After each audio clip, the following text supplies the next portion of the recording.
The Journey of Chak. From Religion to Spirit. Introduction. There was once a young man named Chak, from the hills of Enugu. He was the pride of his mother, the hope of his father, the model Christian of his village. From childhood, he was baptized in the waters of religion. At 5 years old, his mother would drag him out of bed at 5 a.m., rubbing his sleepy eyes, whispering, "Chak, wake up. Morning devotion cannot wait." By 10, he could quote verses faster than he could recite multiplication tables. By 20, he was the one people called Brother Chak, the one who carried the Bible bigger than his textbooks, the one who shouted the loudest "Amen" at every revival. Everyone respected him. Everyone admired him. But inside, Chak was empty. He prayed, yet he felt nothing. He fasted, yet his character did not change. He served in the choir, yet after service he went home bitter, angry, restless. He believed he was spiritual, but in truth, he was only religious, drowning in rituals, starving in spirit. Religion became a performance for Chak. On Sundays, he was a saint. On Mondays, he was a wolf. In the church, he lifted hands in worship, eyes closed, tears rolling.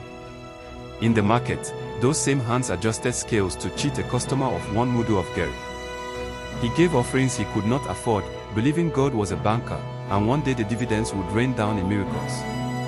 He judged anyone who didn't shout and dance like him. If you didn't come to church 3 times a week, he said, "Brother, your salvation is at risk."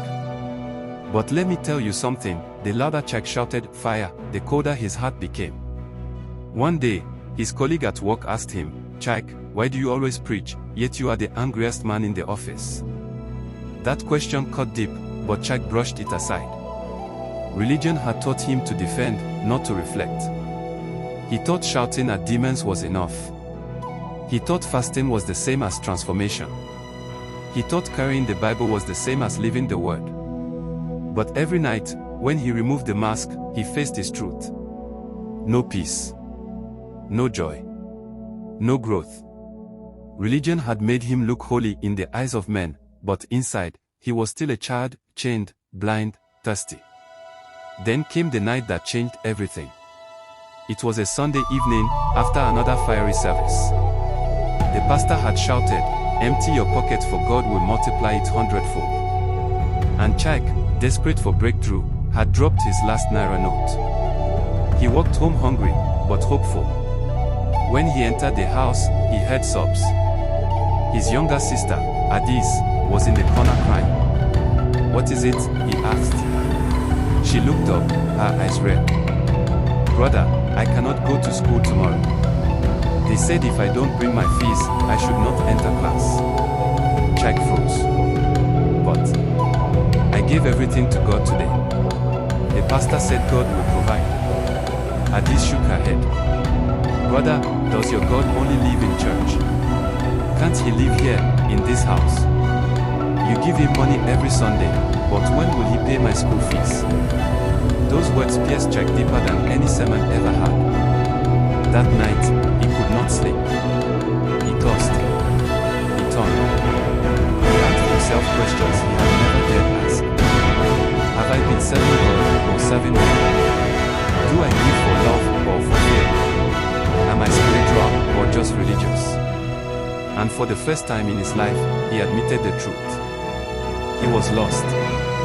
Chak withdrew from the noise. He stopped attending endless vigils and crusades. Not because he hated God, but because he wanted to meet God in silence. He began taking long walks by the river in his town. There, he listened to the rustle of leaves, the songs of birds, the whisper of the wind. For the first time, he felt a presence, not in the shouting, not in the drums, not in the offering basket, but in the stillness.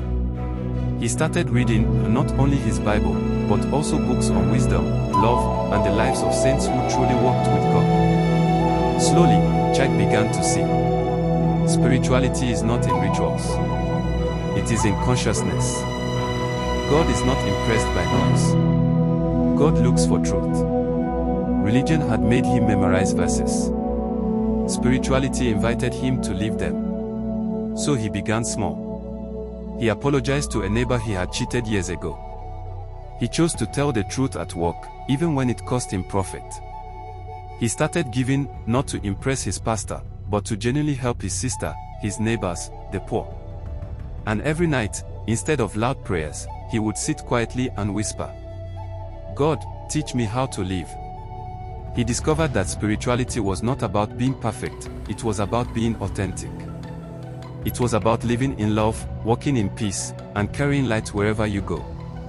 For the first time, Chike felt free. He no longer chased blessings, he became a blessing. He no longer shouted for miracles, he became a miracle to others. Years passed, and people began to notice. The same Chike who was once called Brother Chike, the religious man, was now called Chike, the man of peace. In the marketplace, people said, "If you want honest trade, go to Chike." In the community, people said, "If you want wise counsel, sit with Chike." His business grew, not by miracle alerts, but by integrity and trust.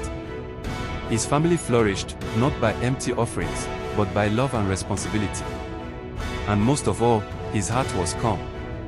He still prayed, but now his prayers were not a performance.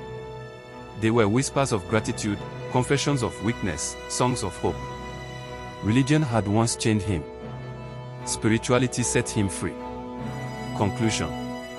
Friends, many of us are like Chike. We confuse being religious with being spiritual. We think if we shout louder, God will hear us faster. We think if we give bigger, God will love us more. We think if we perform harder, we will look holier. But hear me. Religion is man reaching for God with empty rituals. Spirituality is God living through man with truth and love. Religion fills buildings. Spirituality fills hearts. Religion builds walls of judgment. Spirituality builds bridges of compassion. Religion is a mask. Spirituality is the face behind the mask. So I ask you today, are you religious or are you spiritual? Are you chasing rituals or living in truth? Are you performing for men or walking with God? Because in the end, it is not how loud you shouted amen that will matter. It is how deeply you lived in truth, how fully you loved, and how faithfully you shone your light in this dark world. Be like Chike, not the man lost in religion, but the man reborn in spirit.